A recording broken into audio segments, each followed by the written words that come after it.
क्या आप लोगों ने एक चीज़ देखा है? हर मामले में वामपंथी ममता दीदी को घेरते हैं, उनका विरोध करते हैं।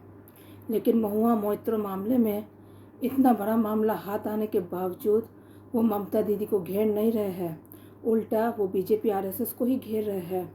वामपंथियों ने कहा है कि इस मामले में इतना हल्ला हुल्ला करने का कोई मतलब नहीं है। उल्टा उन्होंने नसीहत दी बीजेपी आरएसएस को कि संसद में महुआ मोइत्रो जो प्रश्न पूछ रही है अडानी को लेकर, उसका जवाब दे। इसका मतलब है कि महुआ मोइत्रो असल में टीएमसी या ममता दीदी की पसंद की कैंडिडेट है ही नहीं। उनको किसी ने ममता दीदी के ऊपर दबाव देकर टिकट दिलवाया है ताकि टीएमसी के टिकट के बलबूते उन्हें संसद के अंदर तक का पहुंचाया जा सके। ये कौन लोग हैं जो पर्दे के पीछे से जिस पार्टी का जनाधार है उसका टिकट दिलवा रहे हैं अपने कैंडिडेट्स को, और बदले में वो पार्टी को एकमुश्त मुस्लिम वोट दे रहे हैं, तो पार्टी घुटने पे आ जाते हैं। चुनाव के पहले जब सभी पार्टियां कोशिश कर रही जीतने के लिए, उस समय एकमुश्त किसी कम्युनिटी का वोट बैंक मिल जाना अपने आप में बहुत बड़ा जीवन दान होता है। ममता दीदी भी शायद एक मुश्त मुस्लिम वोट के एवज में घुट्टे पे आ गई और इस तरह के पर्दे के पीछे खिलाड़ियों के कुछ कैंडिडेट्स को टीएमसी के टिकट दिए हैं। आप टीएमसी का टिकट वितरण को ही देखिए कितना संदिग्ध दिखता है। अचानक से शिल्पी नाम का एक ग्रुप आया है सामने। ये यंग ग्लैमरस लड़कियां रहती है, इनका कोई ज़मीनी अनुभव नहीं है राजनीति में। ये सिर्फ बांग्ला फिल्म इंडस्ट्री या किसी भी दूसरे फिल्म इंडस्ट्री से जुड़े रहते हैं, कम उम्र की है, महत्वाकांक्षी है, सामाजिक सीढ़ी जल्दी जल्दी चढ़ना चाहती है और इन्हें टीएमसी का टिकट फट से मिल जाता है और विधानसभा और लोकसभा में पहुंचा दी जाती है। ये लोग एकमुश्त मुस्लिम वोट बैंक के बलबूते। महुआ मोइत्रो इतने कॉन्फिडेंस के साथ कह रही है कि अगली बार फिर से उसे टिकट मिलेगा और वो दोबारा ज़्यादा मार्जिन से जीत कर आएगी। इतना कॉन्फिडेंस कैसे आ रहा है उसके पास? वो कौन लोग हैं जो उसे वोट देंगे? निश्चित तौर पे बंगाल की डेमोग्राफी इतनी बदल गई है, मुसलमानों की जनसंख्या खतरे के निशान से ऊपर जा चुका है और मुसलमान ही निर्णय करते कि कौन जीतेगा कौन हारेगा। तो ये वोट बैंक एक मुश्त 40% मुस्लिम वोट बैंक ही है जो महुआ मोइत्रो जैसे कैंडिडेट्स को संसद में पहुंचा देंगे और फिर ये संसद में टीएमसी के टिकट पर जाएंगे, लेकिन काम करेंगे पर्दे के पीछे के इन खिलाड़ियों के बिहाफ पर। ये खिलाड़ी कौन है आप अंदाज़ा लगा सकते हैं। महुआ मोइत्रो के हक में खुल के कौन सामने आया है? फिरहाद हाकिम आया है। फिरहाद हाकिम टीएमसी से ही है, काफ़ी संदिग्ध है। कलकत्ता के लोग समझ ही नहीं पाते आदमी काम क्या करता है, इसका क्या बिजनेस है। एक और व्यक्ति है दानिश अली।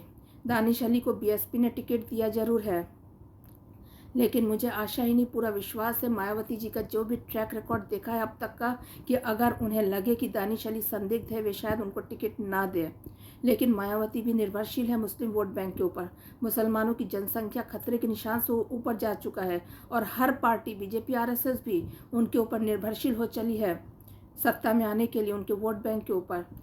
फिर भी मायावती जी का ट्रैक रिकॉर्ड काफ़ी अच्छा रहा है। वे निश्चित तौर पे फिर से देखेगी दानिश अली को दोबारा टिकट देना चाहिए कि नहीं। जो भी हो, ये दानिश अली, ये फिरहाद हाकिम एक तरह से पर्दे के पीछे के बैठे वो खिलाड़ियों के कैंडिडेट्स हैं, जिनको ये खिलाड़ी क्या करते हैं, अपने इन कैंडिडेट्स को ट्रेंड करते हैं अपने किसी खास मकसद के लिए, और फिर ये एक मुश्त मुस्लिम वोट का प्रलोभन देते हैं पार्टियों को और बदले में अपने इन कैंडिडेट्स के लिए टिकट ले लेते हैं। तो ये एक तरह से एक मुश्त मुस्लिम वोट बैंक के एवज में अपने कैंडिडेट्स को संसद में भेज रहे हैं, विधानसभा में भेज रहे हैं।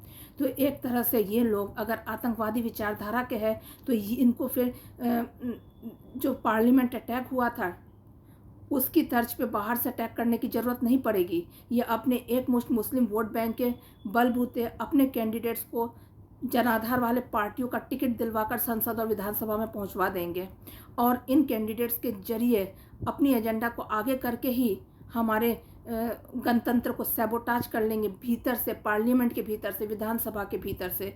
यानी हमारी व्यवस्था का अंतर्ध्वंस होगा भीतर से ही। इसके लिए किसी आतंकवादी को पाकिस्तान से आने की ज़रूरत नहीं पड़ेगी। सीमा पार करके हमारे सैनिक उन्हें पहचान के मार भी नहीं पाएंगे। हमारी व्यवस्था में बैठे रहेंगे वो लोग, और हमारी व्यवस्था में बैठे जो सैनिक नहीं हैं, लोभी लोग बैठे हुए हैं व्यवस्था के भीतर, वो अपनी सत्ता कि रेवड़ियाँ चाटने के लिए इनको पहचान के भी पहचान ना पहचानने का ढोंग करके रेत में मुँह छुपाए बैठे रहेंगे, क्योंकि इससे उन्हें सत्ता मिल रही है, क्योंकि मुसलमानों की जनसंख्या खतरे के निशान से ऊपर जा चुका है। तो एक तरह से हमारी व्यवस्था बहुत बड़े खतरे में है।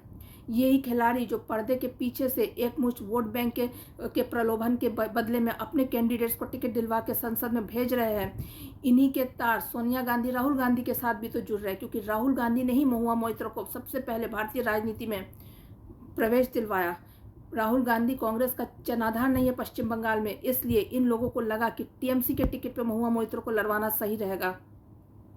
मैं इस संभावना पे बात कर रही हूँ, लेकिन आप लोग खुद ही चिंतन मनन करके देखिए कि मामला क्या है। तो राहुल गांधी और कांग्रेस के पास जनाधार नहीं है, इसलिए कांग्रेस के टिकट से नहीं लड़वाया गया, उसे टीएमसी के टिकट से लड़वाया गया।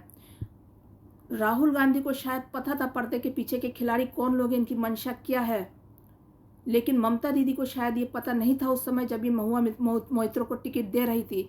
इनको सिर्फ जीतना था और ये मजबूरी में घुटने टेक दिए और एक मुस्लिम वोट बैंक के एवज में इन्होंने टिकट दे दिया इन लोगों के कैंडिडेट्स को। इनके कैंडिडेट्स आ रहे हैं और ये किस किस चीज़ में फंस रहे हैं आप देखते जाइए। ज़्यादातर ग्लैमरस महिलाएं, कम उम्र की, महत्वाकांक्षी है, सत्ता की सीढ़ी चढ़ना चाहती है, सामाजिक सीढ़ी चढ़ना चाहती है।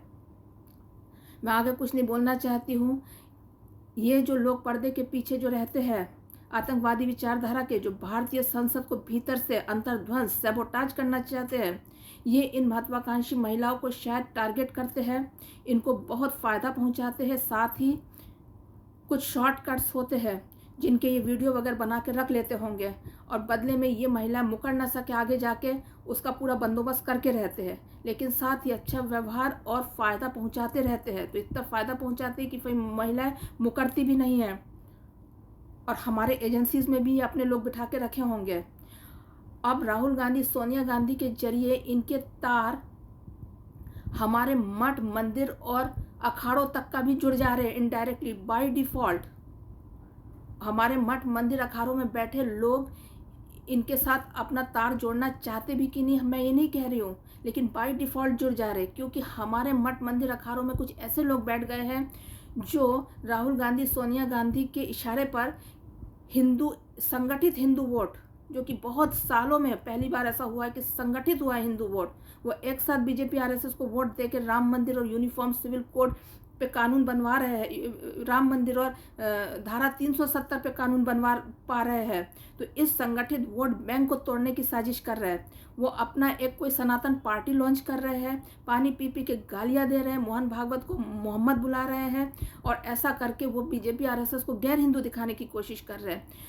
अगर बीजेपी और आरएसएस गलत है तो उन्हें सज़ा मिलनी चाहिए, लेकिन अगर कुल नतीजा ये हो कोई सनातन पार्टी लॉन्च करने का कि हिंदू वोट बढ़ जाए और एक मुश्त मुस्लिम वोट और कुछ बटे हुए हिंदू वोट के बलबूते सोनिया गांधी दोबारा सत्ता तक पहुंच सके, जहां से वो बैठ के भारतीय परिवार व्यवस्था, भारतीय सामाजिक व्यवस्था और भारत की जो हिंदू अस्तित्व है उस पर कुठाराघात कर सके, तो फिर बाय डिफ़ॉल्ट, अनजाने में ही सही, मठ, मंदिर, अखाड़ों में बैठे ये भगवाधारी खुद अनजाने में ही सही अपने तार जोड़ ले रहे पर्दे के पीछे बैठे इन आतंकवादियों के साथ, जो भारतीय व्यवस्था को भीतर से अंतर्ध्वंस करना चाहते हैं, भारत का इस्लामीकरण करना चाहते हैं।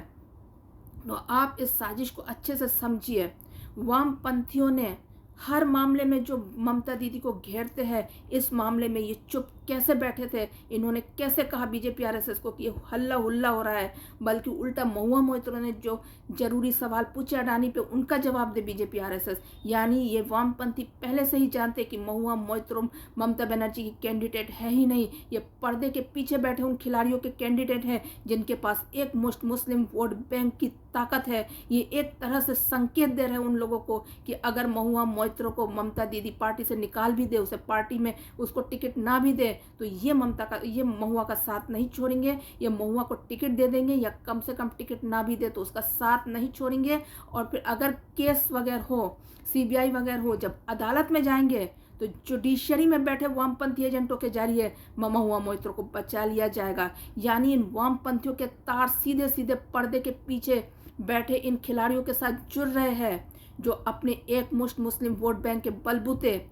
उसके बार्गेन में, उसके मोल भाव बदले में अपने कैंडिडेट को जनाधार वाले पार्टियों के जरिए संसद और विधानसभा में पहुंचाने की कोशिश कर रहे हैं, ताकि वो भारतीय व्यवस्था को भीतर से सैबोटाज कर सके। यानी कि वामपंथियों के तार तो जुड़ ही रहे हैं इन लोगों के साथ, लेकिन हमारे जुडिशरी में बैठे घूसखोर बुद्धिजीवी कुछ लोगों के भी तार जुड़ रहे हैं इनके साथ। पूरी व्यवस्था में इन्होंने अपने लोग बिठा लिए हैं और अंतर्ध्वंस की शंका बहुत ज़्यादा है। अंतर्ध्वंस, सैबोटाज होने की संभावना बहुत ज़्यादा है।